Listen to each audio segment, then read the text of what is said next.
Tuwing sumasapit ang November 1 and 2, ang sementeryo sa buong Pilipinas ay nagiging buhay na buhay. Isang beses lamang ito nangyayari kada isang taon. Puno ng mga kandila, bulaklak, dasal para sa kanilang yumao ang panahong ito. Dahil ginugunita din sa araw na ito ang pasasalamat at pagkakaisa ng pamilya. Ngunit alam mo ba na hindi lamang ito sa Pilipinas ginagawa? Dahil sa ibang panig ng mundo ay may iba't ibang paraan o kanya-kanyang tradisyon ang mga tao sa pag-aalaala ng kanilang mga yumao. Sa Pilipinas, November 2, ang araw na ito ay nilalaan sa pagdalaw sa mga puntod ng kanilang mga yumao, kung saan sila ay nag-aalay ng dasal, bulaklak at kandila.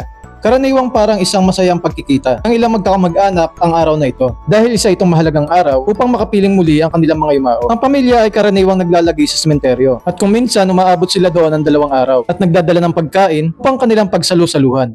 Sa Japan naman, meron silang Obon Festival at ito ay sa buwan ng August pinagdiriwang. Ito ay mahalagang panahon para sa mga Japanese dahil bumibisita sila sa mga libingan ng kanilang mga yumao, kasama din ang kanilang mga pamilya at kamag-anak. Ang Obon Festival ay hindi isang pambansang holiday sa Japan, ngunit ito ay umaabot ng 4 na araw na pinagdiriwang mula August 13 hanggang 16. Ngunit ito ay nag-iiba depende sa riyon kung saan ito pinagdiriwang sa lugar ng Japan. Sa bansang China, meron silang Qingming Festival, simple at tahimik na tradisyon kung saan ang mga Chino ay naglalaan ng bulaklak at pagkain sa puntod ng kanilang mga yumao. Madalas natatapat sa pagitan ng ika-4 hanggang ika-6 na Abril ang festival. Tuwing Qingming, nagbibigay galang at ginugunita ng mga pamilyang Chino ang kanilang mga ninuno at mga yumaong kamag-anak. Nag-iiba-iba din ang paggunita sa mga probinsya ng China, gaya na lang ng di pagkain ng mga Chino sa pagbisita sa sementeryo. Nakabaligtaran sa mga Pilipino na doon kumakain at nagsasalo-salo sa sementeryo. Sa Estados Unidos at sa Europe, sa lugar kung saan ay Kristiyano, gaya ng Estados Unidos, Spain at Italy. Ginugunita rin ang All Saints Day at All Souls Day sa simbahan. At sa Italy, tradisyonal na nag-aalay ng bulaklak sa puntod at nagdadasal para sa mga kaluluwa. Sa ilang lugar sa Europe, ito ay tahimik at mapagnilay na araw. Samantalang sa Amerika ay kadalasang nauna ang Halloween at isang mas modernong paraan ng paggunita na puno ng kasuotan, dekorasyon at kasiyahan. Bagamat iba-iba ang pamamaraan ng paggunita ng kanilang mga yumao, ay iisa ang damdamin sa puso ng bawat tao. Pagpapasalamat at pag-alala sa bawat kandila, bulaklak o handog na ipinapakita ng mga tao ang diwa ng pagmamahal na hindi nagwawakas sa kamatayan.